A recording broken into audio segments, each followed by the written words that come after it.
sellout crowd in New Hampshire. They're on their feet. As far as I'm concerned, it all starts right here today. Let the chase begin. Don't mark him. Get off me. Whatever it is. I'm having a problem. Blown up. Kurt Busch got into David Reagan. Very aggressive move by Mark Martin. He's got the lead. Earnhardt Jr. in the wall. Mark Martin on the point. Checkered flag for Mark Martin. I'm speechless. I can't talk right now, boys.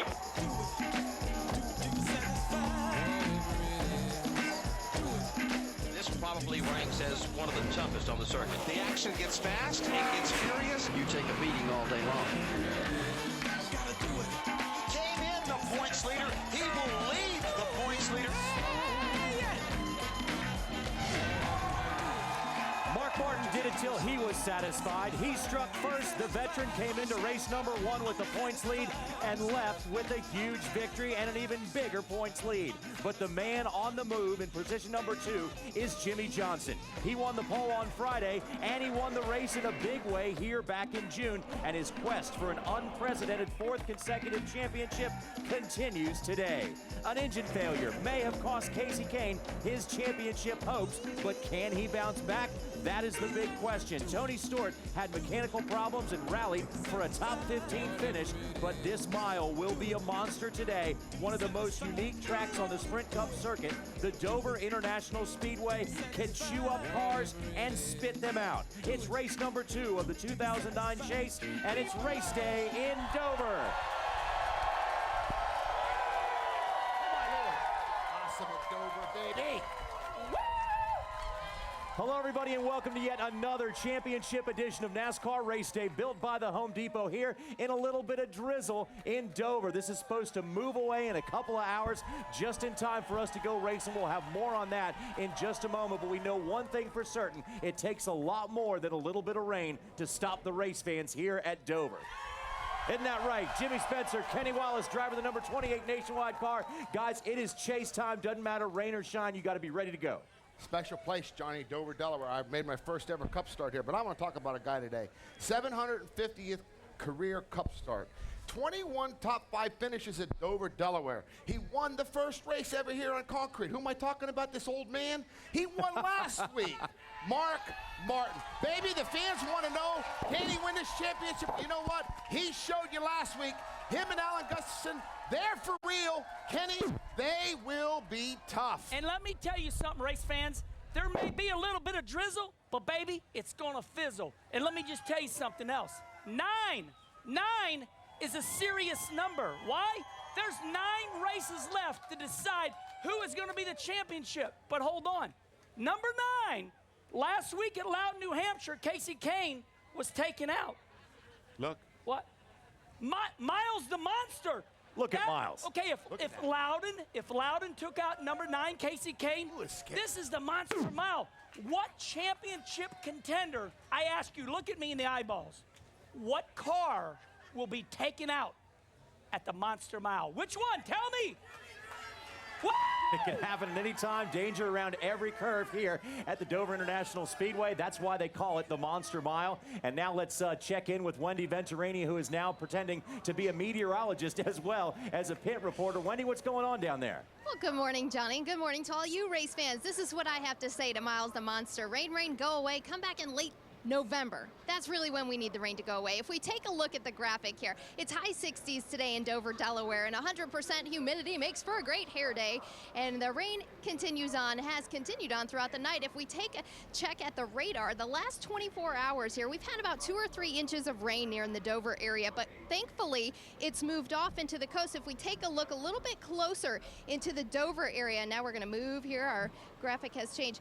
Dover, Delaware has some small green cells coming around, which is what we have right now. It is currently raining here at the racetrack. However, there are some leftover cells, and it's going to clear out by 1, 2 o'clock. We should get the entire race in, so that's the good news, race fans. If you just stick with us through here on race day, we are going to be a little bit soggy, but it will clear up by green flag. Now, talk about the race today. it continues on from last week. You had guys that want to keep that momentum going. Kenny Wallace said 9 races left, and it's not a whole lot of racing. A lot of those guys want to keep that momentum, but a guy like Casey Kane, oh man, he left Loudon with the 38th place finish. He dropped 7 spots. He went from 5th in the points to 12th in the points, 161 points back for Casey Kane. That's his mulligan. Give that one up for Casey Kane. He really has to focus on solid finishes for the rest of these 9 races. But you look at a guy like Mark Martin. He leaves Loudon with the big victory, making it 5 wins for this season. Good news for Mark Martin, of course, still holds that points lead, and he wants to keep that momentum on the side.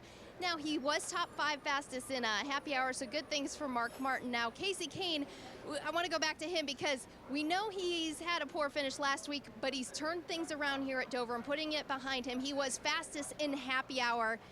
Unfortunately, the racetrack surely has changed from yesterday. It was very rubbered down, especially after the nationwide race. The rain started after the nationwide race, has completely cleared out the racetrack. We have a very, very green racetrack this morning. Hermie Sadler, that could play into today's race. From yesterday's track conditions to today, could throw some havoc. And on top of that, this new tire we have at Dover could really make a difference.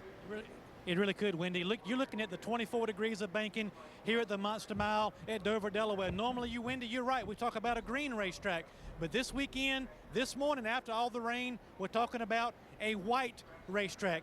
Look at this shot. We go back to yesterday after the nationwide race. Look at all the rubber built up on this racetrack. You can see it, a lot of rubber built up. The good thing about this tire is a lot of rubber built up on the racetrack. Now, take a look at this morning. After heavy rains last night, that rubber is gone off the racetrack. Again, the good news is a lot of rubber has been put down by this tire over the weekend. The bad news is they've got the race today to do it. They're going to start with a completely different racetrack. Now, when you talk about potential trouble spots at this racetrack, I say right here coming off turn 2, here at Dover, especially on these double file restarts, shootout style, very narrow off turn 2, a very narrow back straightaway. I think we could see some action on this racetrack off turn 2. Now, what I want to know from you, Kenny Wallace, a big story all weekend long has been tires. Goodyear brought a new generation tire here, trying to help the handling of these race cars. A lot of teams have struggled trying to find the combination. You were on this tire yesterday in a nationwide race. What is the difference between this tire and the older tire, and what kind of racing will we see today? Jimmy Johnson, our 3-time champion, said it perfect. He said, hey, Goodyear, are you hearing me? We're doing everything we can to make our cars turn, and they don't turn. Please help us, Goodyear. So Goodyear surprised and stunned the garage area. They came to Dover this week with a tire, and baby, it turns. All the crews have softened their rear springs up. They closed rear spring split. They have done everything, race fans, to tighten these cars up. Why? Because Goodyear, now we find out that Goodyear can help make the cars turn. But one thing that has really happened is this new tire for Dover, it paints the track black. Baby, does it lay the rubber down. It used to be where Dover was real white. Now about 25 laps, it looked like somebody went out there with a black paintbrush. So it's really going to lay some rubber today, Spence. Well, let's take a look at the championship standings right now, and you see him still tight up at the top, loosening up a little bit back in the pack. And Jimmy Spencer is almost a little bit of irony to the fact that Mark Martin told us don't make too much out of the first couple of races, but he should make a little bit out of that win because it was huge. Yeah, you know, you hear this mulligan stuff. I believe the competition level this year, too many guys, too many different winners. I do not believe that Casey Kane will be a factor in this chase because he had his mulligan 38. That mulligan killed him. 161 points, that's almost a full race back. I think the consistency of Mark Martin, you look at the last 4 races, he has been in the top 5. That is what it's going to take. He loves this racetrack. Jimmy Johnson on the pole. You're starting to see the cream rise up, baby. And 4 times Mark Martin has finished second in the championship battle. This could be his year, and that would be a very popular victory with the fans if Mark Martin could win this championship. Got a big show coming your way, rain or shine, here from Dover. Could the Goodyear tire be a factor? We'll talk about that. And also, when is less more? Kurt Busch will explain that to us on this edition of NASCAR Race Day, built by the Home Depot. As much fun as it is to listen to our two-headed freak fest, we know you love to hear from the guys suiting up. we'll get the goods from a few more chasers, while Mark, Kurt, Newman, and the 11's top signal caller swing by to chat. Coming at you, NASCAR Race Day, built by the Home Depot.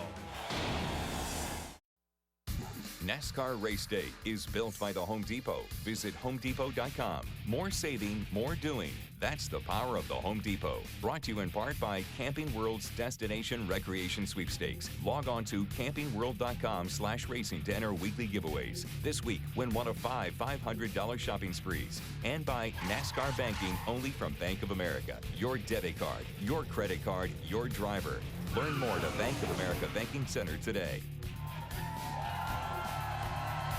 Welcome back to the Monster Mile, everyone. You know, NASCAR's recent ban on testing has made Goodyear's tire tests very valuable. Denny Hamlin was one of the drivers who did the Dover test, but Denny now says Goodyear did not bring back the tire that the drivers suggested. From what I hear, they didn't bring back the tire that everyone liked again. You know, same as Atlanta, it's the same. You know, they keep increasing the stagger in the tires, and it just keeps making guys loose in and loose off. And you'll see it during the race. You're going to see guys sliding all over the place, just like you were at Atlanta. So I don't know. They won't listen to us drivers. So I don't know why we even tire test these racetracks anymore. So it is said to be a big advantage to participate in the tire test, but what you heard from Denny right there, maybe it's not such a big advantage if they don't bring back the same tire. For more on that, let's go to Hermie Sadler, who is standing by with Denny Hamlin's crew chief. Hermie?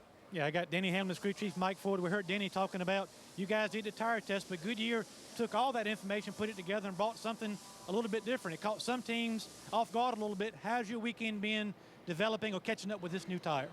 Yeah, we didn't actually do the test. The 18 was here for the test, but you know, I know some other teams are complaining they can't get their cars to turn, but we haven't had that problem all year. And you know, whatever we've mentioned to Goodyear that we like, they bring something completely different back to try and help other guys in the field. But you know, they're in tough situations, so you know, we've had to adapt. And you know, in the spring we had a right front tire issue, and now that they bring a freer tire, you got to load that right front even harder. So bit concerning because you know, kind of what looks obvious isn't always obvious. So a bit concerned going into today that we don't have any more tire issues. Saw a couple yesterday in the nationwide race, so going in very cautious.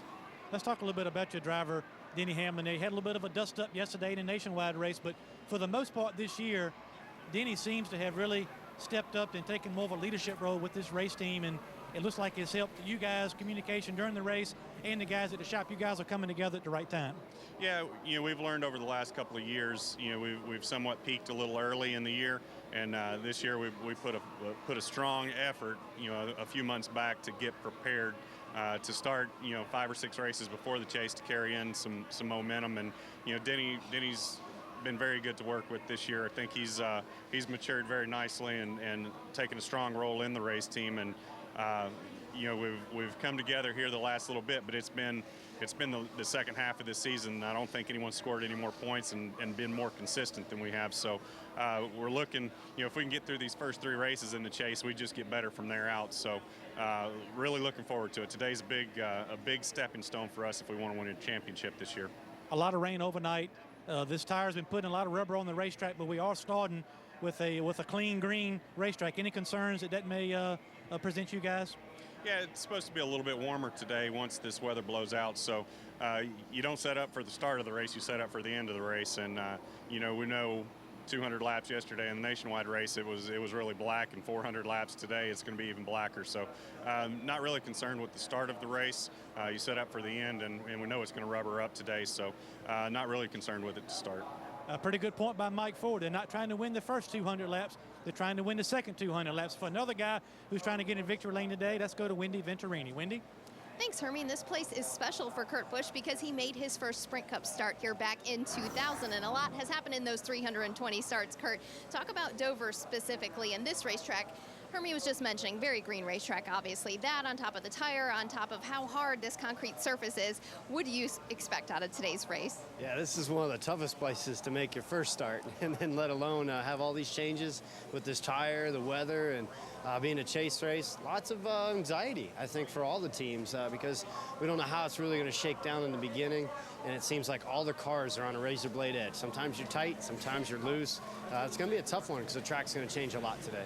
You mentioned anxiety, but I think you've been very diplomatic with Pat Tryson in the crew chief situation. He comes to the race shop once a week, which actually could be beneficial by giving everyone a little bit of rest in that situation, focusing on just the championship. Yeah, Pat would wear guys out. You know, we just wanted to get him kicked out of the shop. I think it works out better.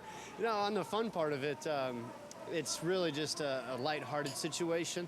But on the business side of it, it is tight with the time that we have with them. And so we have to make sure Tuesdays go as well as they can, get that information across to all different departments. And I don't know, sometimes when you throw a wrench in it, it makes it more fun because everybody's pulling together harder. And we know that we have a limited time to do this deal, which is 9 races. All right, 9 races to go. You're 5th in points. You were 5th here in the spring. You were top 10 in happy hour. I mean, what can we do to get you to victory lane today? What do you expect to do with your race car to get that win and get you some more bonus points for this chase? Yeah, what we have to do is continue to make good adjustments during the race. That's where it's going to be key. Today, the track's going to be fresh when we start. It's going to get rubbered in by 43 race cars, all those pit stops. It's going to be a whole different animal at the end of the day. And who knows? We might not get started at 2. We might get started at 3. Might go into nightfall. Who knows? I don't know if we'll get a full 400 laps in. So lots of questions going in today, but if we can stay on top of our adjustments, that'll give the Miller Lite Dodge a good run. All right, good luck to Kurt Busch, and of course everybody wants to get this race in, but especially these guys, they have a test session coming up in Rockingham for 2 days after we leave Dover. And don't forget, Johnny, if you want to get that Dodge Challenger SRT8 that Kurt Busch is giving away on his foundation, kurtbusch.com, and it's $100 for tickets that go to his foundation. You could be taking home a Challenger, but my husband's going to fight you for it, Johnny. Hey, that'd be the sale of the century right there if you get one of those for $100. Good idea and good cause as well. And we're going to be talking about these tires throughout the course of today's race day. And also, can Jimmy Johnson do it again? Can he make the sweep of this racetrack? He's done that before. Can he win the championship? He's done that before. And Jeff Gordon has a long way to go if he's going to make his 5th championship. But if anybody can get it done here, it's Gordon. As the drying process begins here at Dover, we are ready to go racing. And you know, the evolution of NASCAR since the 50s, well documented in NASCAR's new Hall of Fame. But what about the revolution of NASCAR? Today, let's take a look at some of NASCAR's revolutionaries who may one day be in the Hall of Fame. NASCAR's journey is a long and winding road, marked by landmark moments where revolutionary minds have looked at what was and saw what could be. Junior Johnson was the iconic Southern bootlegger. The last American hero was one of NASCAR's first folk heroes. Junior Johnson. He drives with a simple strategy, flat out, as far and as fast as she'll go. Junior Johnson was my hero. He drove this white 63 Chevrolet with a 3 on the side of it. And the thing that always intrigued me was he had a 427 Chevrolet mystery engine. Meanwhile, the Chevy engine, which wasn't supposed to last, has Johnson still in front. He was an innovator. You know, you might say, oh, Junior, listen to him. He sounds a little bit country. Maybe he's a farmer. He's this. Let me tell you what, that is a brilliant man. After winning 50 races, Junior quit racing, but not winning. As an owner, he won 6 titles, 3 with Darrell Waltrip, and a record 3 straight with Cale Yarborough. We didn't come to run second. I don't want you to save the car. You drive it as hard as it goes, and if it breaks, we'll build you a better one. That was his philosophy, and that's the way he liked for you to race, and that's the way he wanted you to race, because that's the way he raced. Glenn Wood has been around NASCAR since the beginning. Wood won 9 races in the Cup and Convertible Series before becoming one of racing's most innovative owners, winning some of the most memorable races. They both spin. They're in the wall. Petty is sliding, slamming in the wall. He's coming down toward the finish line. Will he make it? He's still moving. The car stops 300, 400 feet shy of the finish line. Pearson is still running. David Pearson moving down through as they come to the stripe. The winner is car number 21. Wood revolutionized the way crews approach pit stops, elevating a motorsport into a team sport. And here is the famous Glenwood pit crew that did so well in Indianapolis. We had one of the best crews at that time, and most of it was brothers. You know that some of your pit stops were as fast as 15 seconds? I wouldn't doubt it, because I know that when I made my stops, I didn't hardly have time to take a drink of water.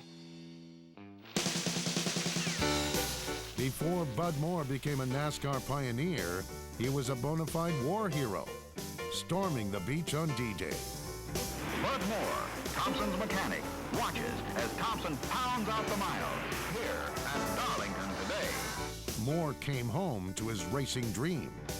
With men like Buck Baker and Joe Weatherly, the cars Bud built won 3 titles. A sledgehammer being swung heavily here by Chief Mechanic Bud Moore. As an owner, Bud Moore continued to pull double duty as crew chief, confident in the knowledge that as he built cars, he was building his sport. Richard Petty ruled the Cup Series, but Richie Evans was the king of NASCAR's Modified Series. The Rapid Roman from Rome, New York, won 9 titles, including 8 straight. Probably one of the most exciting races that Martinsville ever had was the finish with Richie and Jeff crashing and banging on the last lap. There was 4 cars in the lead lap, and I was one of them. And all I said to myself was, darn it all, they both made it over the finish line. In an unprecedented honor, Evans, 61, became the first number in any NASCAR division to be retired.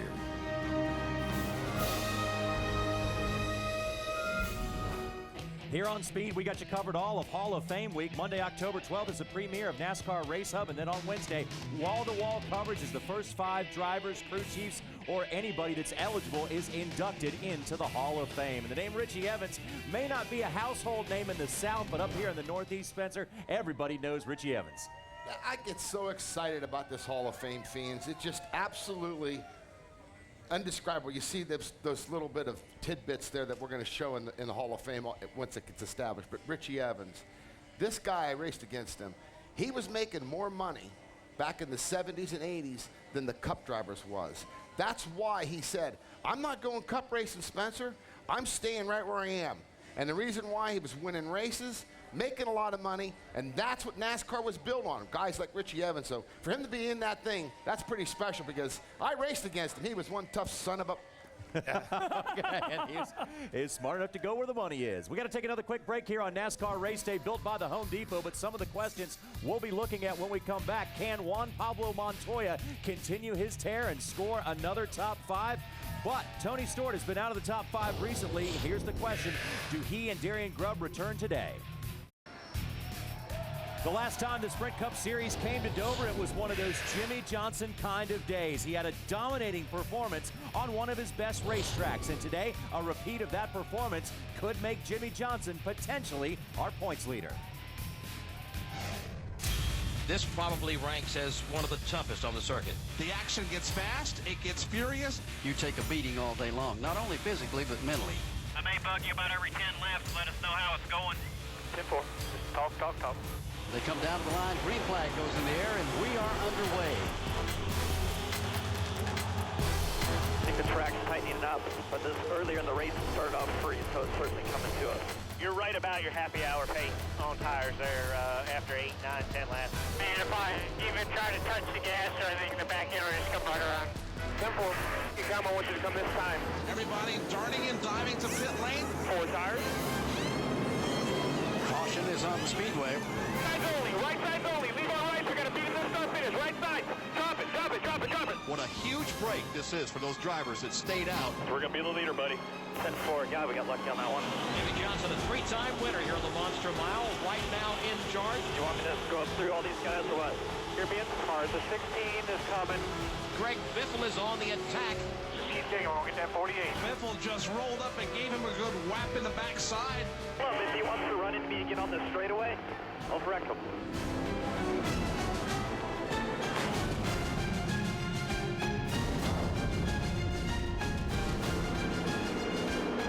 I think we can beat him off the pit road if they come in front of you.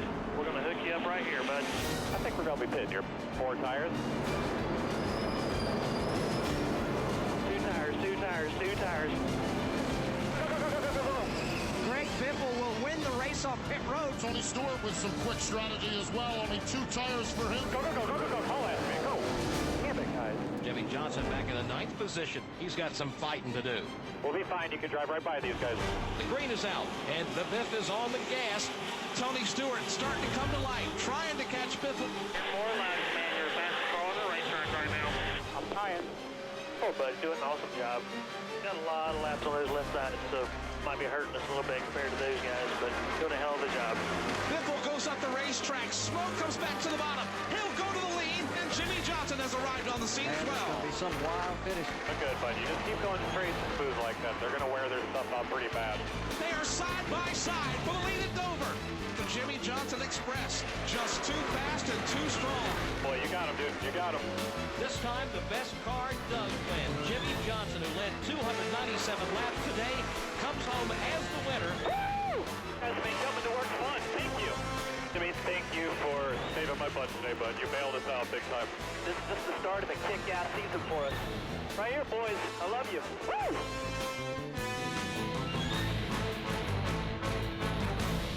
Now, 7 of the 12 chasers have won here at Dover before, and they are led by Mark Martin with 4 and Jimmy Johnson with 4, and so he could make it 5 today. Wendy Venturini?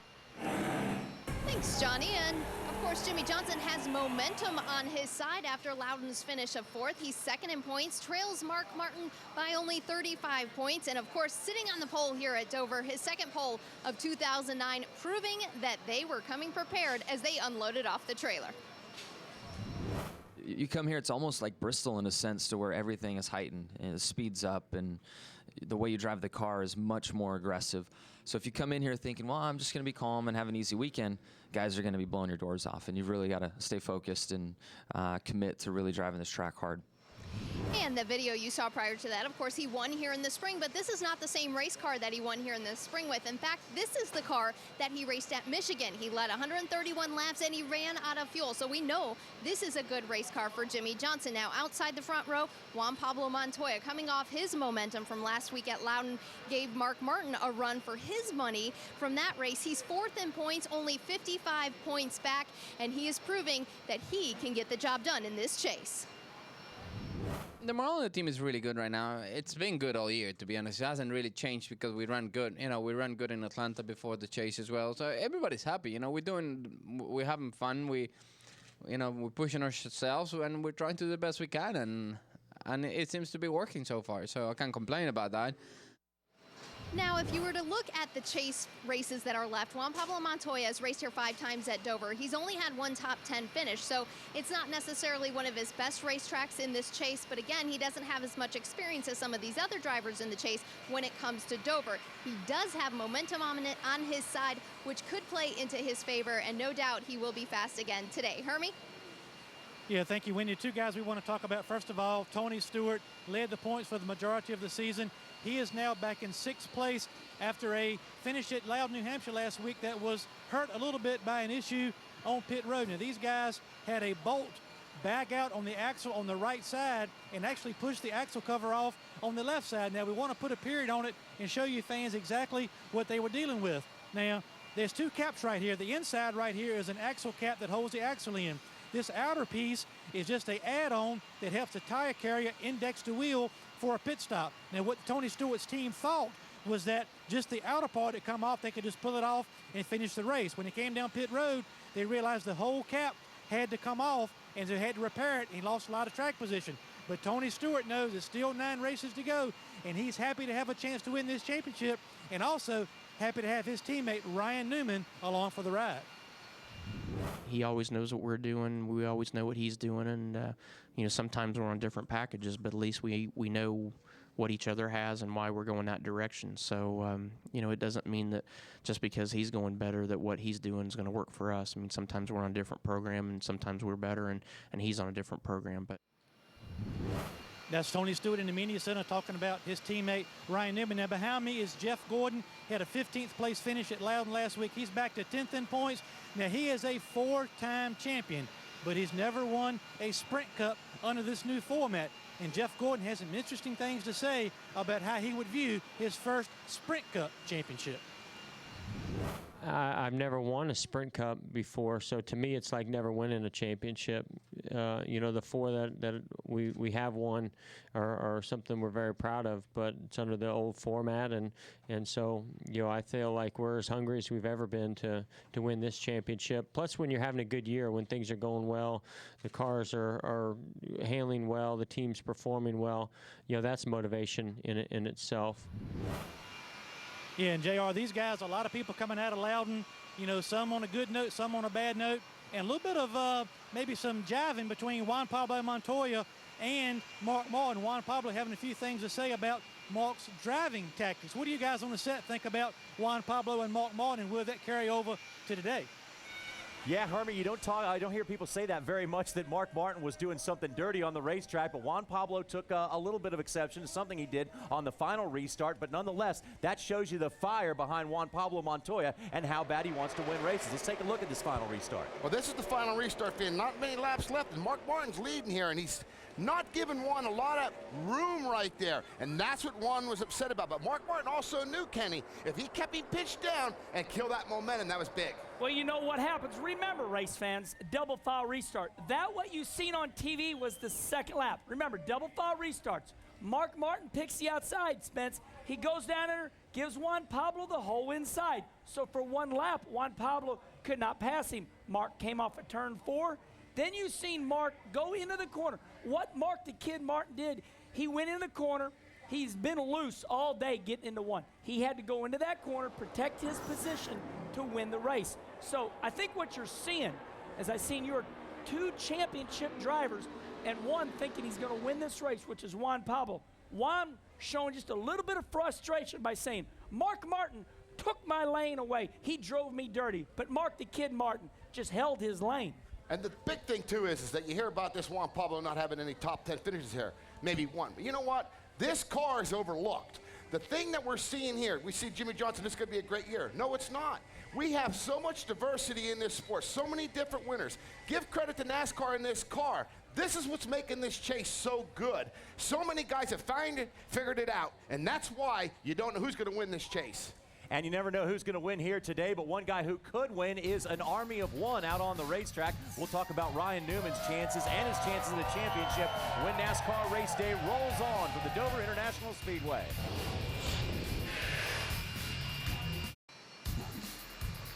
Well, the color of this racetrack at Dover has been changing over the last couple of hours. It's gone from a grayish color to a white color because that means it is drying and we're ready to go racing here. But before we go racing, let's have Rutledge Woods show us NASCAR's most colorful fan. So for this week's most colorful fan, Right Turn Ryan found us some great fans. So you've got a little something on your head here. Can I give a whirl? We got number 5 for Mark Martin, Jeff Gordon 24, and then a car. I know you couldn't have done this by yourself. Who helped you with that? My friend Jamie from the barbershop in Windsor, Ontario, Canada. And you and your son used to do it. Now the son rocking the shag cut because he's a football player. A little something for the ladies. These 2 right here are our most colorful fans this week. Not at the track this weekend? Make sure you check out all of M&M's most colorful fans at NASCAR.com/most-colorful-fan. You can help decide who will be crowned this year's most colorful fan of NASCAR by voting for your favorite colorful fan during the photo playoffs. And the fans here at Dover have showed us their true colors. Little rain won't scare them away, and it won't scare Mark Martin either. Could this be the year he wins the championship? We will discuss that when we come back. That finish was so good, we decided to take a look back at the whole race. All of the twists, turns, and hard knocks. And we'll let you know if any chasers are already out of the Cup running. Around the Turn, NASCAR Race Day, built by the Home Depot. So far in the 2009 chase for the Sprint Cup, Mark the Kid Martin has 1 win, and he's got 4 wins here at the Dover International Speedway. Hermie Sadler is standing by with Mark Martin, and Hermie, seems like everything is going Mark's way right now. It really is, and we're talking about how fun it is to drive fast race cars, which he's getting right here with the Hendrick Motorsports. But let's go back to last week first. After the race was over, you won a lot of races, a lot of big races, but you told Alan Gustafson, give me a minute to get together here before I talk. I mean, is it really setting in what you guys got going right now? Not really. You know, everything's just flashing by us like a train. You know, just like a train. You know, and one of the reasons I was speechless was because of the caution maybe was out, maybe it wasn't, maybe there was still racing going on. There was a car, you know, there's a lot going on that last, you know, couple hundred feet there. And so it just took a minute to get it all in order. But, you know, the guys are just doing, Alan and all the guys on the 5-car are just doing an incredible job. And it's so much fun to see the thrill and excitement in their face and feel the energy. It's big time for me. Let's talk one other thing about last week. As long as I've been following racing, Juan Pablo Montoya, I think for the first time, had some questions about how he felt like you handled the last restart. Any talk you've had with he or his team since then, and is that an issue with you at all? It's not an issue. You know, first of all, Juan and I didn't run around each other all day, you know, so, you know, he didn't know where my weakness was, and my car was loose going into one and good off the corners right there, and so I went into turn one and made sure I didn't slide up the racetrack and give the race away, and accelerated off the corner. You know, he didn't know, you know, he didn't know a lot about my race car. On the restart, I gave him plenty of room, and my car got a good bite off the corner and pulled ahead, and that was it. You know, I've been in that same position that he was in a lot, and you know, it's not as much fun to not win when you think you got a car that can win. And you know, for us, it was a big win, and it was a great achievement by our race team, especially Alan, to get a win with me at Loudon, because it's not one of my better places. And last question, we talk about double file restarts. That's what caused some excitement last week. How about coming off turn 2 at this place with 10 to go, a double file restart? That could be fun. I think they're interesting anywhere, and you know, they were interesting yesterday watching the nationwide race, and it's lots of great racing to go yet this year. 9 incredible races with no telling what's going to happen, and I think everybody better stay tuned. Well, I didn't anoint you the champion yet, because you always say a lot of racing left to go, but this guy will be in the mix today and the rest of this season. Let's go with Wendy Venturini with another chaser. And a guy who has been in the mix all season long and now finds himself heavily into that chase is Brian Vickers, coming off a solid finish last week in Loudon, which gives you a little bit more momentum coming into Dover. How important is that to keep the momentum on your side? A solid finish is better than having a bad day. Yeah, it really is. Obviously, we wanted to do better. We had to overcome a lot of obstacles last week with the fuel pressure issue in practice. It cost us a lot of time. The lug nut on pit road during the race has cost us a lot of spots, but we battled back. We still had a good finish, stayed 8th in points. We'd like to keep that momentum going here at Dover. The track's going to change a lot today. The rain, the rubber, and everything going on. The tire's really good. You know, it's kind of a handful, but it is laying rubber down on the racetrack. You know, I don't think we're going to have any tire issues per se today. Hopefully not anyway, and hopefully we'll have a good race. Now, you're about to find out in this driver's meeting if we're going to have a competition caution. What are you expecting on the green flag when we do get to this? You have experience on this racetrack. You've won here in Nationwide before. What are you expecting out of your race car in the Cup race today? This track changes a lot when they wash the rubber off of it with a green racetrack. It won't change a lot with temperature being concrete, but it will change a lot with rubber build. It looks like a lot of the rubber actually stayed on the racetrack, so it's going to be kind of different than years past. The track's probably going to be a little looser as it's green, and as it builds that rubber back up, it's going to get tighter and tighter as the day goes on. So it's going to change a lot throughout the race. I think you're really going to have to stay on top of it. Now, you broke a huge record. With today's start, you're making your 200th Cup start, breaking the record set in 1963 by Richard Petty, becoming the youngest driver to do this at 25 years old. Congratulations. That's pretty cool. Thank you very much. I had no idea that's who I was beating, was Richard Petty. That's a pretty interesting little statistic. I've got a long ways to go before I could ever compare to Richard Petty. He is the king of our sport on and off the racetrack. You know, set the mark very high, and this is just one piece of it. It doesn't mean I'm anywhere close to that, but honored to be here this long. Honored the sport has allowed me to be here for 200 starts, and I'm kind of excited to make it. I truly believe age is just a number. Brian Vickers solidly into this chase at 25 years old. Johnny, age, we've talked about old drivers, young drivers. You never can tell in this sport anymore. Yeah, Wendy, you know, right now it's pretty refreshing to some race fans to see Mark the Kid Martin at age 50 doing what he is doing behind the wheel of a race car, especially in this today of the young gun. But let's take a look at some of the other older athletes, and we say older veteran athletes. Tom Watson at 60 years old finished second in the British Open, and then Daria Torres had 3 silver medals at 42. Brett Favre at 39 as a starting quarterback. Lance Armstrong at 38 third place in the Tour de France. And at 51 years old, Jimmy Spencer pulled the lever on a slot machine 100 times yesterday, which was, you know, for an older athlete, a pretty good accomplishment. I'll tell you something, Mark Martin is phenomenal when you think about his age in this sport and the records that he's already set and the position he's in to win a championship. But the thing is, it's mindset. It's that mental attitude. And Mark Martin's always had this mental attitude, and it just kept getting stronger and stronger. He's the most disciplined driver in the garage area. There's nobody even close to him. We saw him win Michigan on discipline. We saw him last week. My brother says, God, he was nowhere. No, Ed, he wasn't anywhere till the time counts. That's his mental set. Kenny, he's going to be tough. He is a tough competitor, and it's got a lot to do with his mindset. And race fans, right now, when I say Mark Martin, the fans go nuts. He's taken over this monumental task at almost 51. He's 50, trying to win this championship. But listen, not everybody is in their 20s. There's a lot of people in 40s and 50s and 60s. This is good for life in general. Believe me, everybody likes this story of Mark the Kid Martin. He's a phenomenon. So this is really good for just life in general. I mean, watch this. Mark Martin. Yeah. But Kenny, that's happening all over the country right now. Kenny, you stopped early. You didn't say the 80s like me.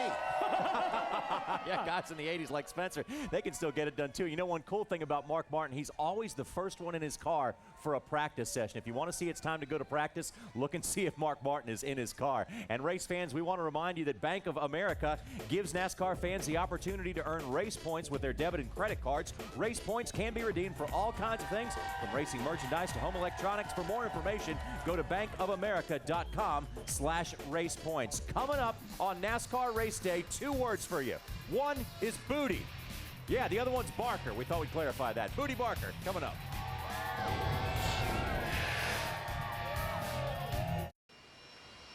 Welcome back, race fans, to Dover Downs, where the rain has picked up just a little bit. You see pit road looking a little wet there, but we are hoping that the dryers can take care of this racetrack in time, and we get to start on time. The clouds are supposed to go away, and we are supposed to be able to start on time here at Dover this afternoon. And on a very sad note today, we want to let everybody know that the Fox and Speed family lost a beloved colleague and friend last week. Will Flannery died of a sudden illness last Friday at the age of 38. He was very instrumental from the year 2000 on in getting Fox cable networks on the air and bringing you the kind of TV that we've been able to over that period of time. Will definitely be lost. And NASCAR is a very big family, especially the NASCAR officials that week by week travel as the unsung heroes to put these cars on the racetrack, get them inspected, and make sure they are safe. Sometimes they go unnoticed, but this week, as Wendy Venturini is here to tell us about, they will go noticed because they're going to put on one of their biggest events throughout the course of the year. Wendy? Yeah, NASCAR officials are here to make sure all the drivers play by the rules, but this is one of the best events that they carry on because they get to put them in jail. NASCAR celebrities will be going to jail for a great cause, and that being Breanne Davis, who we tragically lost last year. Now, Pam Ford, who is a NASCAR official and one of Bree's closest friends in the garage area, is speaking on behalf of all the NASCAR officials here. You guys hold this great event with annual event, and now last year from this year has expanded greatly.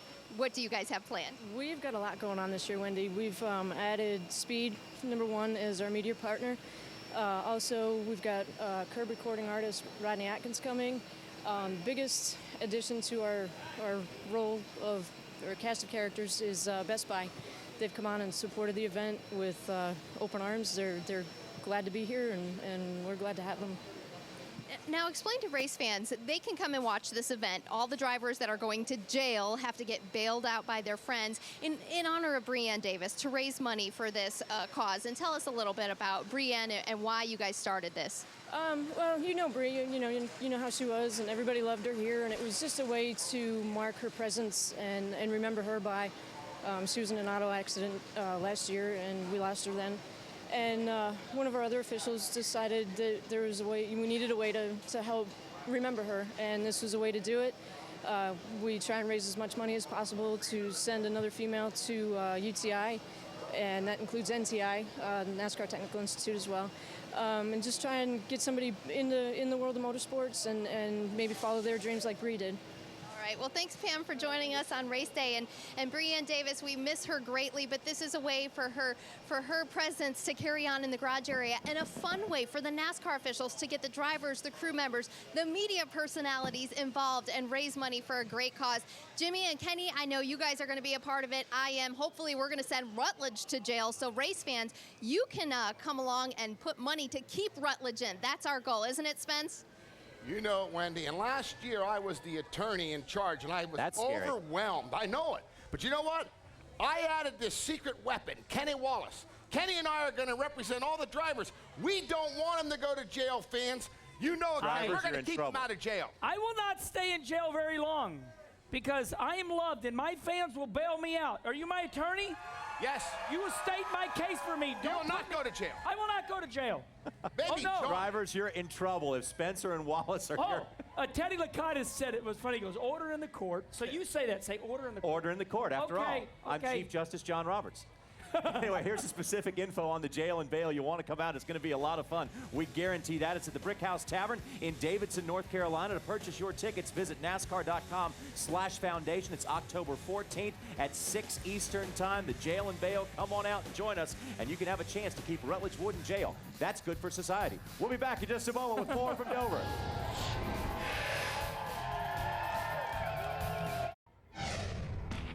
Welcome once again, race fans, to Dover's Monster Mile, a racetrack that lives up to its nickname each and every time that we have raced here. 80th race today, and Juan Pablo Montoya has his mind firmly set on getting yet another great finish in this chase and keeping his championship hopes alive. But let's not forget about driver Denny Hamlin and his number 11 team. They have been in the chase every year that Denny has competed in NASCAR's Top Series. But at the front of the pack after the win in Loudon is Mark Martin, 50 years young and going strong as he is in his quest for his first ever NASCAR Sprint Cup championship. But last week in Loudon, New Hampshire, it was all Mark Martin at the end of the race, and that put him firmly in the lead. It is a new season, 10 races to decide the championship for the Sprint Cup in 2009. This is the deepest, most competitive field that we've ever seen assembled for the chase. Got a super fast hot rod, do our job, focus, let's go get it. Win on 3. 1, 2, 3, win! Guys, it's been great getting us in the chase. Let's keep rolling. This is the start of what's important, so no matter what happens today, we keep our heads about us, so we just dig all day long. We're waiting for this one for about 9 months and 20 days this year. Let's focus on what we can do. 300 of our best right here. We'll be in great shape. A packed house at New Hampshire. Juan Pablo Montoya will lead them down, folks, as the green flag is about to wave on the 2009 chase for the NASCAR Sprint Cup. Green flag, come on. We've got problems for Casey Kane. It looks like the engine is gone on the number 9 Budweiser Dodge. Blown up. Oil pressure's done. It's not an oil leak or something like that? No, it's the engine. It was inside. I could feel it the last lap. I knew it was coming. Sorry, bud. We just have to work extra hard now. I don't know if in the chase if you can have a mulligan or not. Still just need to rotate the center a little better. 10-4, bud. I did do just a little bit of air on the left side. 4 tires of gas here. Half a pound out of left front, pound out of left rear. 3, 2, 1.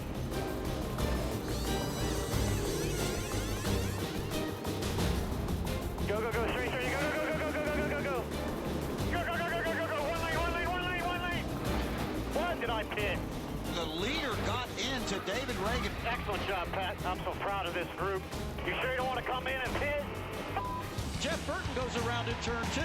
Looks like everybody's going to come away unscathed, but he will bring out the caution. Are we coming this time, I'm assuming? Yeah, 10-4. We're going to have to here. And Tony Stewart does have a problem with his wheel. All it is that silver center cap that covers the axle. Normal procedure here, normal procedure. Take a look at it. Try not to spend too much time on it. They all came. 10-4, bud, 10-4. Looks like it's going to be an extra long time for Tony Stewart. Man, where did we go wrong today? It ain't over, though. Don't mark to go or get off me, damn it. They're doing a good job, man. Doing a really good job.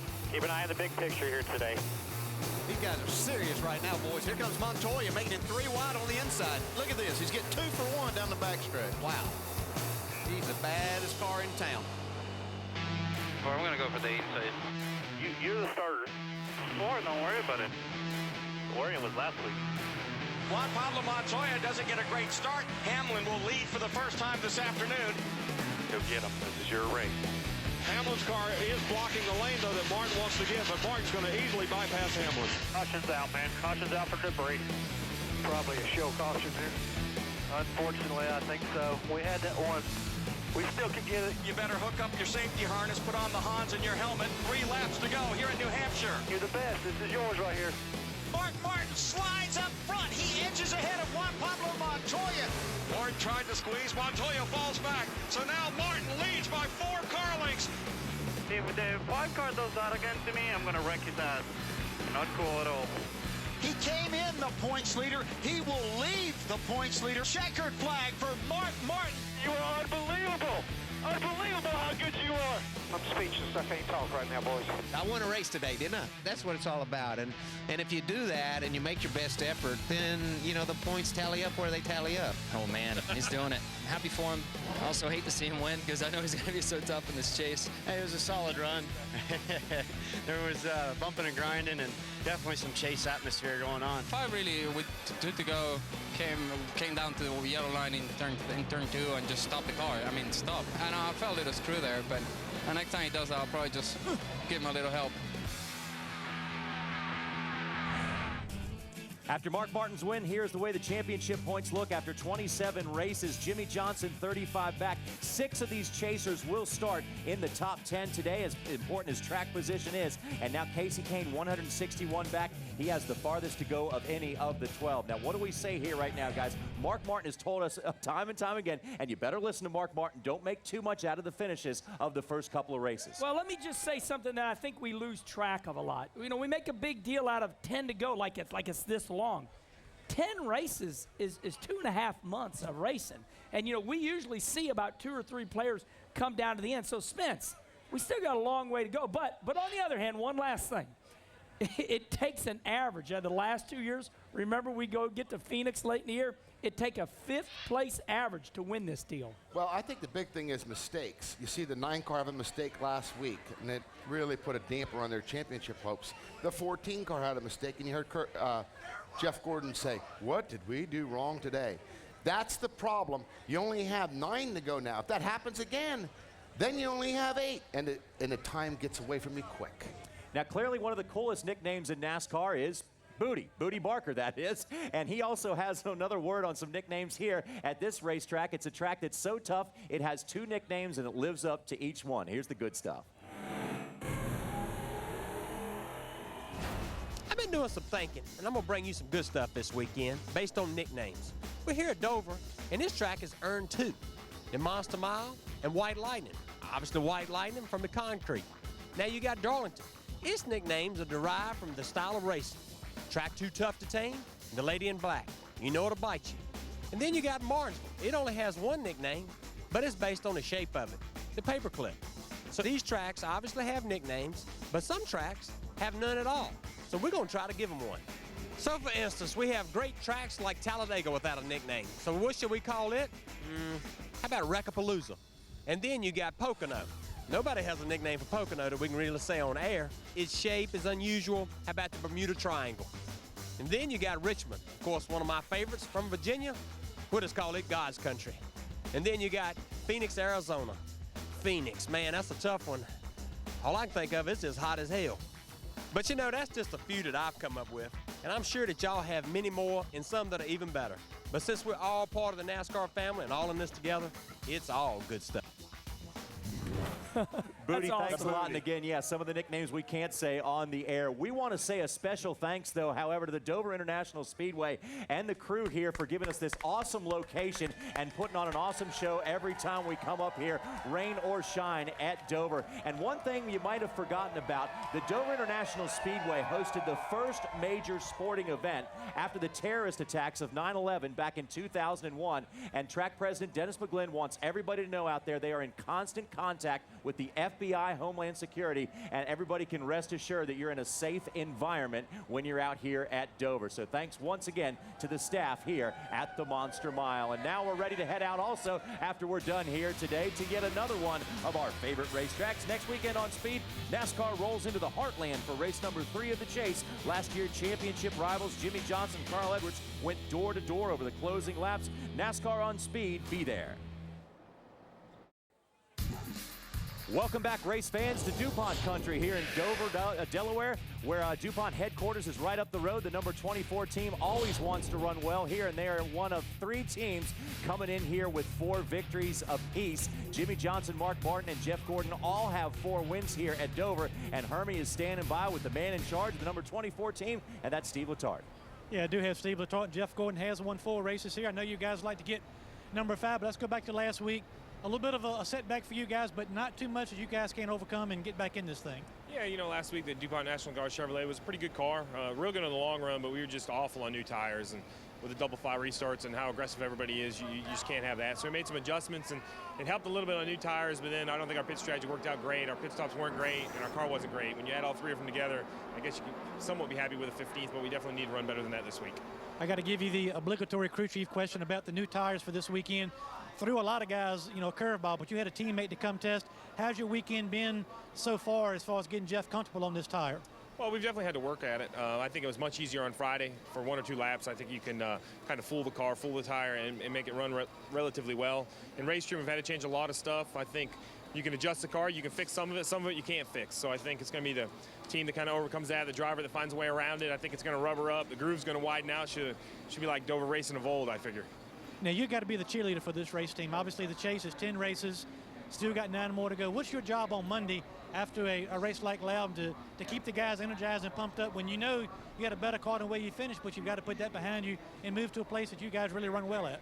Yeah, I mean, I think if you look at the history of the Chase, you know, a 15th at Loudon, 15th will only take you out of it if it lets you. And, you know, if you think you're out of the Chase, and you're out. But there's 9 races to go. Every champion we've had has had a couple races worse than 15th every year. So I think as long as you stay focused, come each week thinking you have a chance. As soon as you don't believe you have a chance, you might as well stop showing up. Well, it looks like your driver's pumped up anyway. Last question, this racetrack, a lot of rain, no rubber on the racetrack.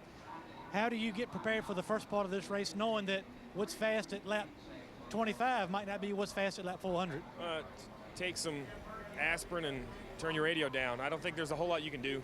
The green racetrack is going to be the same for everyone. I think you're foolish if you want to adjust to it. So we're going to take the same car in we were going to take in without any rain. And we know as quick as this place took rubber on Friday and Saturday, I don't think it'll be lap 50 or 75. We're going to see a really black racetrack, and we're going to worry about that. You know, the race is one, the points are given all the way at the end, so the first 50 really don't matter much.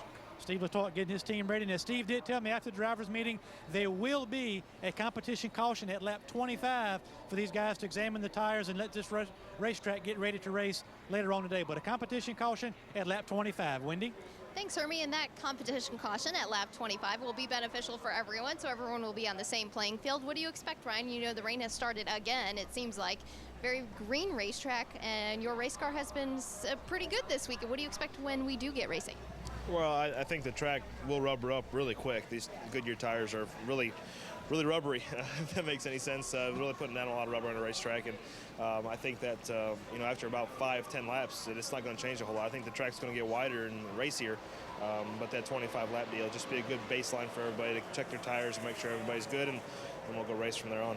You got to tell the story about you have 3 wins here. Your first time you won at Dover was the first time they had that Monster Mile trophy. You brought it home, and your dog Mopar didn't like the trophy, did he? No, we had actually it took Mopar to the shop is what we had at the trophy at the time, and walked in the shop, and Mopar just started going nuts at the trophy. He's the big monster guy, and it was just kind of funny. You just didn't expect him to do that, but you know, this is a great racetrack. They got a lot of great things, including the trophy, and I look forward to driving the U.S. Army Chevrolet today.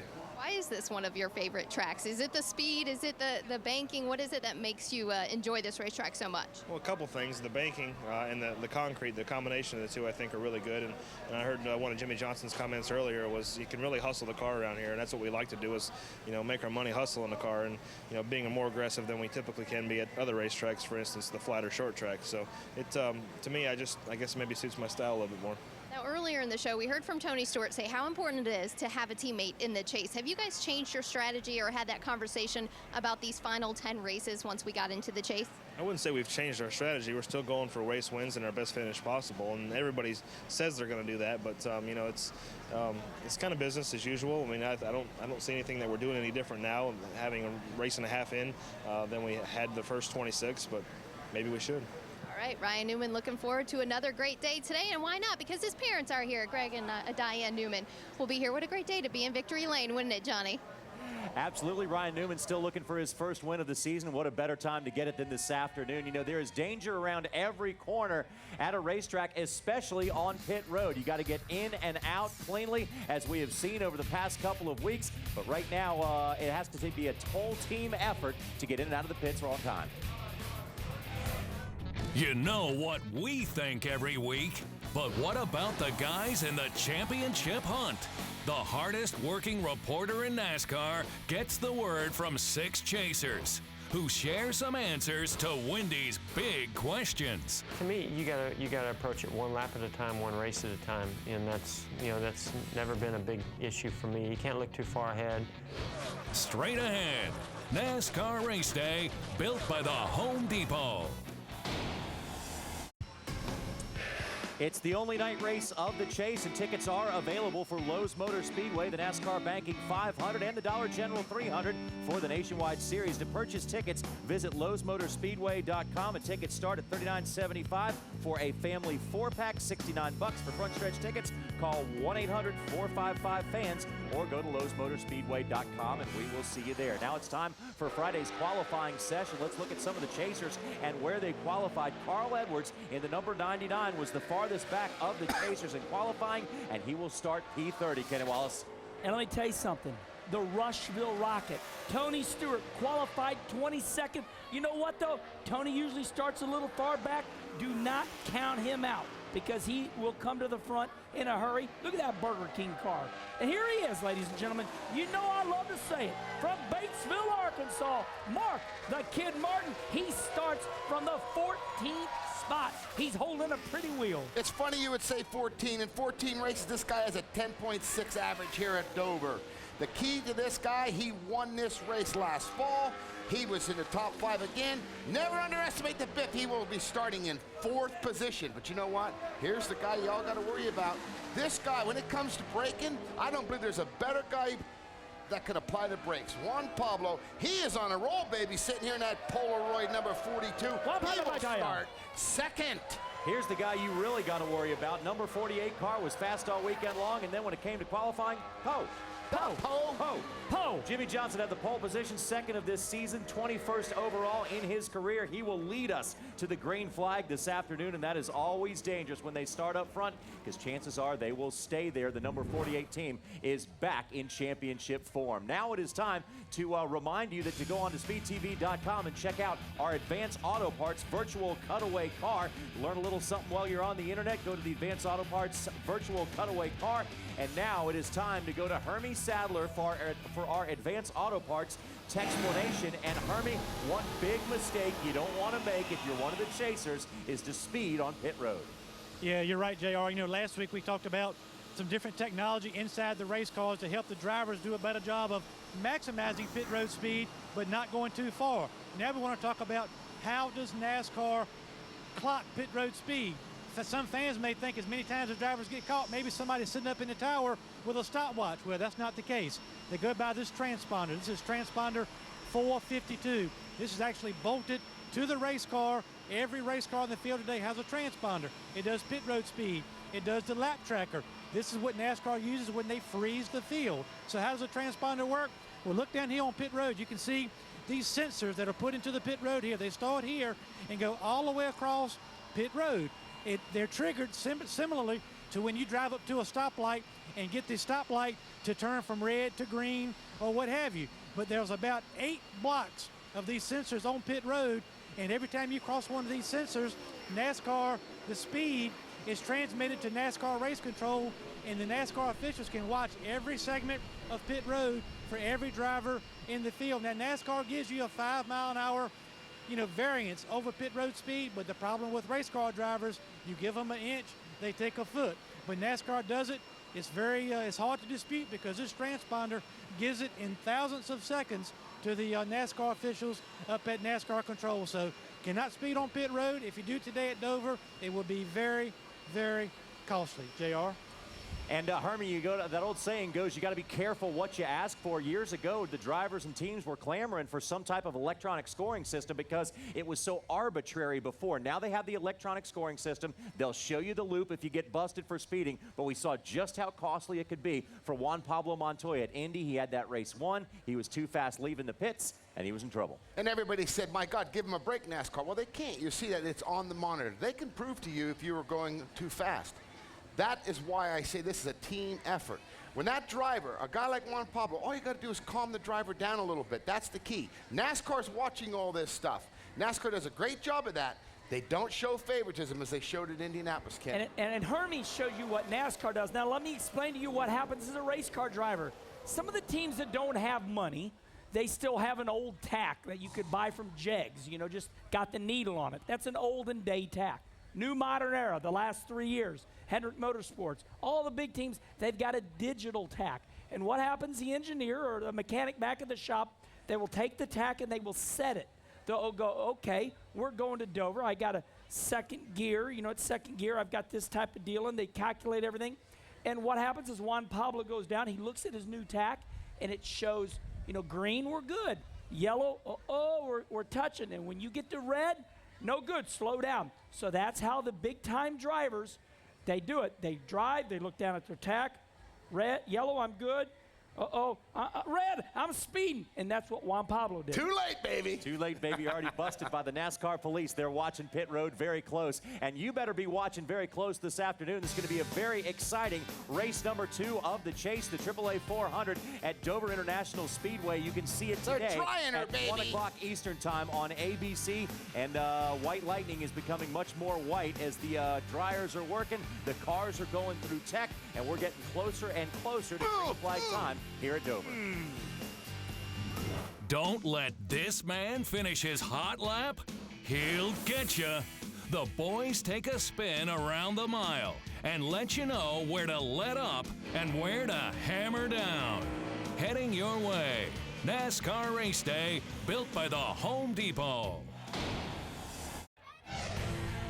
Welcome back, everybody, to Dover's Monster Mile. It's hard to compare this track to any other racetrack on the circuit. Some say it's a big brother to Bristol because you get your beating and banging and door-to-door racing on the high concrete banks in front of a full house here at Dover. Now, Casey Kane had trouble last week as an engine gave way. Can he bounce back? That is one of the questions that may be answered today. And Kurt Busch had a very close call on pit road, but still the number 2 team salvaged a great finish at Loudon, New Hampshire. But the best finish went to the number 5 team. Crew chief Alan Gustafson and driver Mark Martin celebrated the first race win of the chase. And that leads us to these numbers in the standings right now after race number 1 of the 2009 chase. He leads Jimmy Johnson by 35 points. Then it's Hamlin, Montoya, and Kurt Busch in the top 5. Tony Stewart overcame some mechanical issues to have a good finish as well, right ahead of his teammate Ryan Newman. Vickers, Biffle, Jeff Gordon, Carl Edwards, and Casey Kane round out your top 12 chasers as we head into race number 28 of the season. Let's now go down to Wendy Venturini. Well, thanks, Johnny. Our 3-time champ, Jimmy Johnson, knows how to get the job done when it comes to the championships the last 3 years. But the big question that everyone's been asking lately, is it consistency or is it wins that will get you that championship? Things change from year to year. What's going to happen in 2009? Can you have a bad finish and still win the championship? For answers to these questions, we headed to New York City's London Hotel and sat down with many of the chase drivers to get their opinion. Check out this week's review.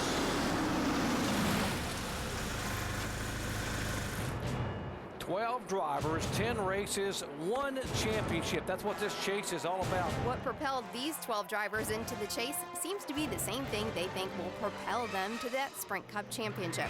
Consistency over wins. The first 26 races seem to prove that, and these next 9 should be much of the same. Well, I mean, I like to win, and I think who wins the championship is going to win at least 1 race. But you certainly don't have to. Both. I mean, you go for your best performance, best finish period, no matter where you're at, what you're doing, whatever lap it is, if it's the first lap or the last lap. At the end of the day, whoever collects the most amount of points wins the championship. That's the bottom line. You know, whoever collects the top 12 guys that collect the most amount of points going into the chase or who make it, And in the chase, the person who collects the most amount of points wins the championship. I think you reward the guy that runs and competes for wins each and every week. You may not get them, but he runs tops 5, and I think that's what the 48 team has done. You know, they've gotten their wins, maybe 3 in the chase, but they've got consistency, and that's what wins championships. We're racing with, you know, a lot of guys that aren't in the chase as well. So to me, consistency is the most important thing. I think you're gonna have to win.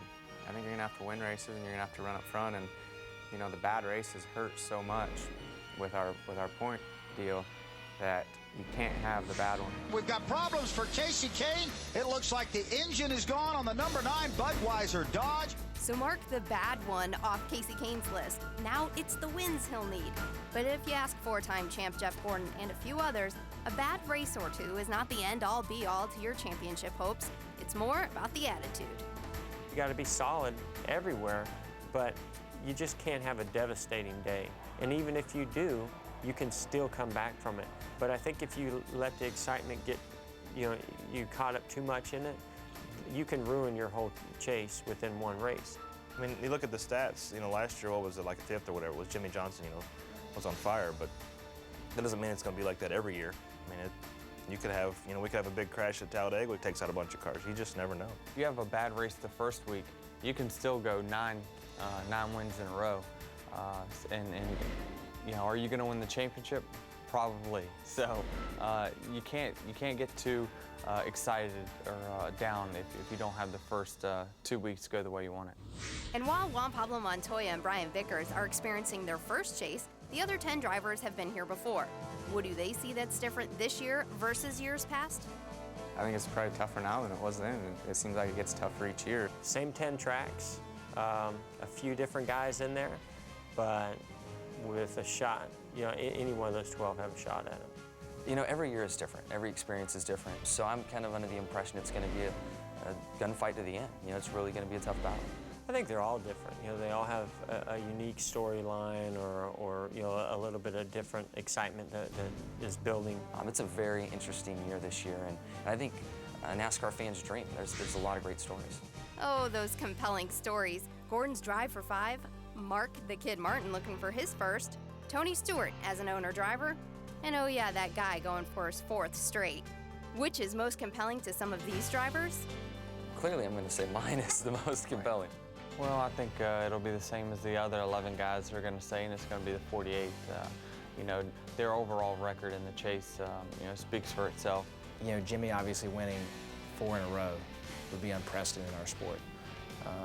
Off the top of my head, I have to go with that one.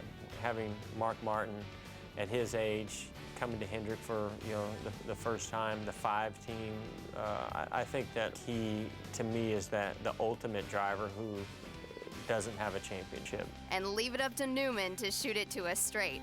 He'll tell us what other drivers truly might be thinking. I'm not into the story part of it. I'm all about myself, and I really don't care about any compelling stories. I'll let you do that. And so the bottom line is we really don't know how you can win the championship. It changes year to year. Keep in mind in 2007, Jimmy Johnson at this racetrack finished 2 laps down, and of course he dropped 4 spots in the points that day, went on to win the championship in 2007.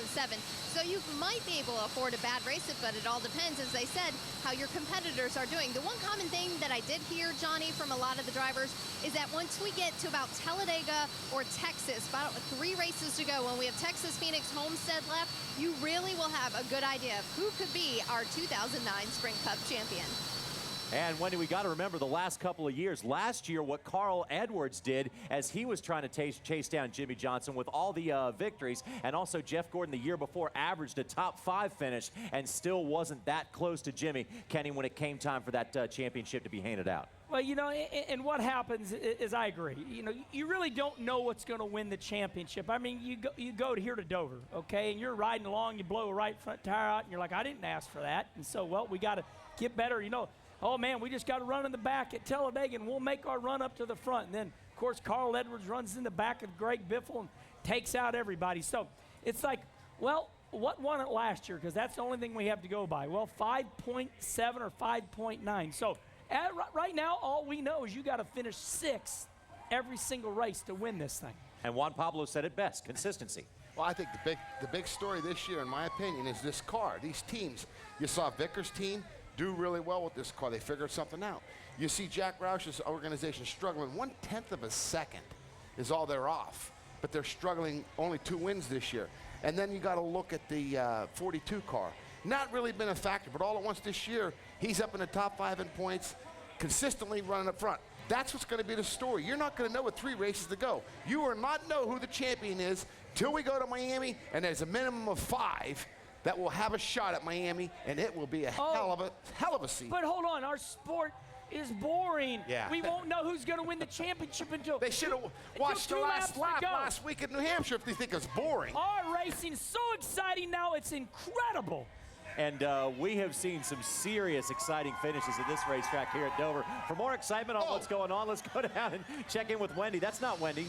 This is the world's most famous squirrel right now, and he's about to come right at us. Guys, he's stuck on pit road. He doesn't know how to get out of here. He has tried to jump pit wall several times, and everybody in my ear has heard my reaction while I watch it.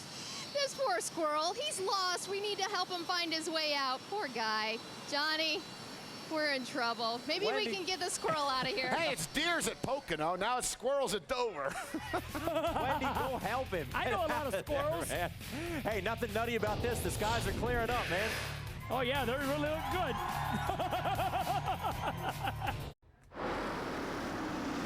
Let's take a hot lap around the Monster Mile, and no better driver to do it than with the Biff, the guy who won here last year. Take it away, drivers. Oh, I love this racetrack, fans. You feel like you're on a roller coaster. Go down into this hole in turn 1. It compresses you down, but you know what the key to this racetrack, fans? Don't overdrive it. Do not drive in too deep. Do not use a lot of brake. Roll that car into this corner, Kenny. That's the key to get off the corners here. And you know what? I know this sounds funny, but it's a groovy racetrack. As you can tell, the Biff comes up out of the hole. The elevation change is unbelievable. Watch here. Down in a hole. I mean, you drop way down into the Biff right now is deciding to run what? High, middle, low. Now he comes down low. Back in the gas, wide open, down this back straightaway. The big difference here, fans. Look at this banking on the straightaways. Last week at New Hampshire, 9 degrees of banking. The corners here are banked 24.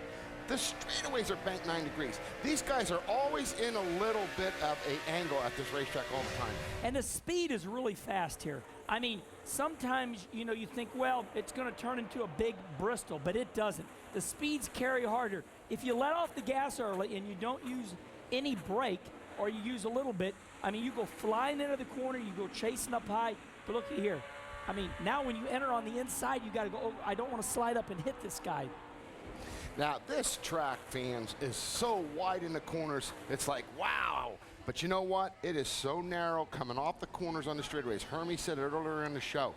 And you know what? It's a long way to that wall. This track will widen out in the corners, but baby, it is the narrowest racing surface, in my opinion, that we have on this racetrack. And that's why it's narrow right there, Spence. You're exactly right. Okay, we have a wreck. Now where are we going to go? It's wide in the corner, but narrow on the straightaways. You're right. It's blocked. I mean, the inside wall on the back stretch there gets you, and the front stretch, same thing, Johnny. And this pit road has always been known as one of the most treacherous in all of NASCAR. We've seen some of the best ever make mistakes on this. And let's talk about this narrow track once again with Hermie Sadler. Yeah, thank you, JR. And you guys talked about it. It's you know, everybody has, all the racetracks have banking in the corner. This track in the corner is banked 29 degrees. But the straightaway, as Jimmy talked about, banked 9 degrees. You can see the incline from the bottom of the racetrack up to just below the flagman stand right here at the start-finish line. Also, look how narrow the racing groove is.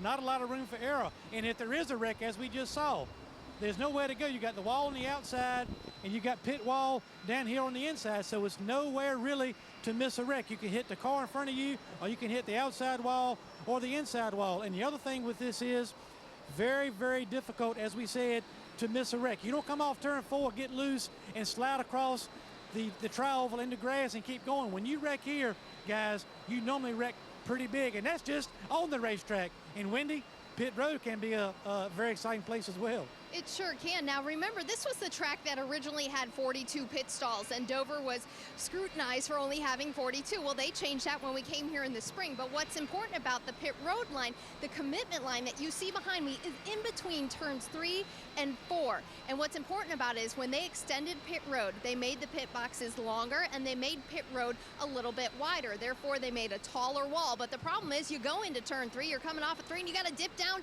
off of pit road. Now, the pit road here is pretty cool, though, because they put a drainage system against this pit road wall. So on days like today, when it rains, all the rain collects against the drainage, against that tall wall. But the toughest part is these pit stalls coming off of turn 3, and getting down here safely for these guys could cause some problems today. We'll keep you posted on who's going to have the issues once the green flag drops and who could get to pit road the best. But I do have to report, Johnny, good news on the squirrel. That pit road wall is a little bit too tall for that squirrel to jump, but he did make it out of the racetrack safely. Our race day crew helped him get over the crossover at the start-finish line. The squirrel has escaped the Dover, the Monster Mile, so he is safe. Yeah, no animals were harmed. Miles was trying to get him. Hey, security was after him because he didn't have a ticket either. Hey, watch this, guys. Squirrel! There's a squirrel! Oh, no, they think I'm talking about them. Hey, well, pit road can be a dangerous place no matter where you're racing, and especially in the chase. One mistake can be costly. So now let's take a look at just how dangerous it can be in the pits. You know, we've all just got to give those guys a little extra space. I know, I can't tell you how many times where I've missed a guy by just a little bit, and I thought, boy, did I hit him? And, you know, he's got the same problem I've got now, and I can feel for that guy.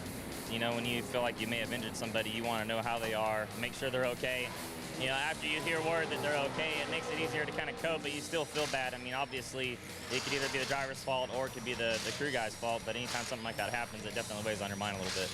I've been on the receiving end, and I actually been the guy that's done it before. So in a situation like that, if it happens under a yellow, you know, and you get in a situation, you get jammed up, you radio the spotter and let them know that, you know, man, you just, you know, what your version of what happened, and sometimes they're going to be mad, and sometimes they won't. It just all depends. Once you're out there, you're pretty much, you're there, and whatever happens, happens. So, you know, you have to go out there and do your job. So I can't really be concerned with, I hope the other drivers, you know, pay enough attention that I don't get hit. It's a pretty tough situation when you get put in that role, but everybody's here to do a job, and most people just step right back up and get back at it. First thing is to take care of the person that got hit and make sure they're okay before you worry about feelings. You know, broke bones would take a little longer to heal. So, you know, making sure everyone is good first is the priority, and then refocus on your issue at hand, and that's getting the mindset back right to finish the race out. When I jump off the wall, I can't think about getting hit, because if you think about getting hit, then you're not going to do your job 100%. So it's something I try not to ever think about. You know, you would think pit road is only dangerous during the race, but in 2006, I finished 6th at the nationwide race in Daytona, and the officials, you know, they have gloves on, and they check your spoiler to make sure you're not cheating. I look in the rearview mirror. I think everything's okay. I take off. What happened, his name was Gadget. He's an official. His glove got stuck on my spoiler. I didn't know it. I drug him 50 feet.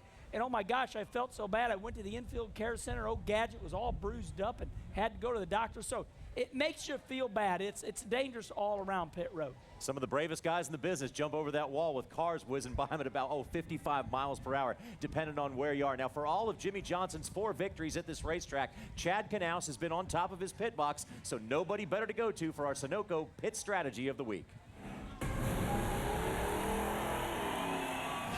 Well, here we are in Dover this weekend for the second race of the chase, and this is going to be a good one, I can promise you that. We've got a brand new tire, and there's a lot of controversy surrounding that. Some guys don't like it. They say it's just a little bit too loose, but other guys, they do like it, think it makes car turn just a little bit better.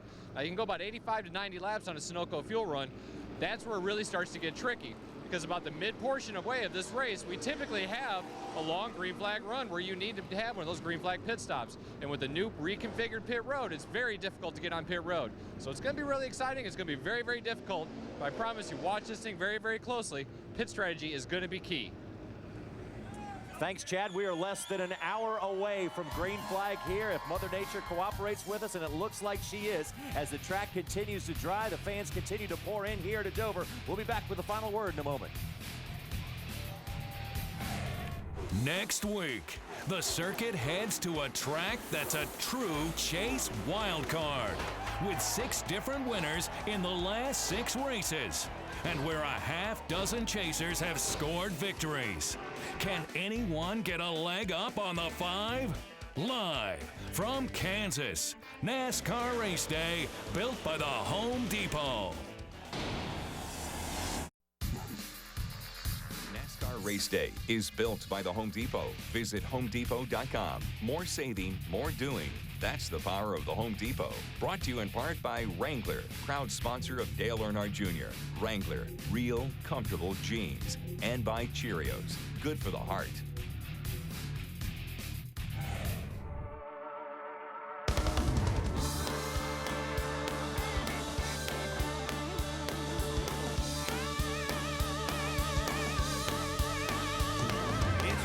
Day, the pre-race show, built for you by the Home Depot. With John, Jimmy, Kenny, too, Hermie and Wendy, the race day crew, talking about everything under the sun, laughing loud and having fun. Before the race is the place to be. They're gonna cover your need for speed. Hey, hey, it's race day, stars and stripes and high octane. Hallelujah, bow your heads and pray.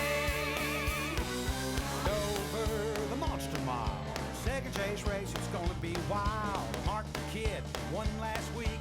Alan and crew got the number 5 tweak. Jimmy and Denny think they got his number. They're running hot on his bumper. Give it the gas, keep tread on the tire. 888 400 going down to the wire. Race day.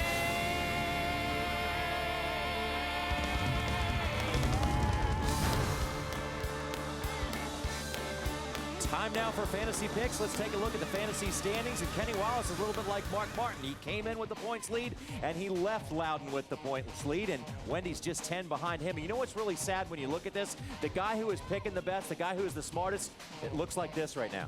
What? I'm the Herminator, but hold on. That's the smartest guy on our group. Hold on. How come all of you aren't wearing your helmets at home? Don't you know it's a dangerous world out there? Camera. Hey, I'm videoing you. Kenny, do your pick. Let me just tell you something. Here's who I'm going to pick to win this race because he's good. Number 48 from El Cajon, California, Jimmy Johnson. Mr. Obvious. I'm wearing his helmet. Hey, Wendell-licious is what I like calling you. Wendy! I know why you're wearing that helmet. Why? Because you're about to get hit by the big red truck for picking Jimmy Johnson. You got me. You got me. All right. Well, Jimmy Johnson has 4 wins at this racetrack. I'm going with a guy that also has 4 wins at Dover. It's our points leader, Mark Martin, and I've consulted someone with some high authority in this pit stall, and it is Tony the Tiger. Tony, do you think I should pick Mark Martin? Yes, he agrees.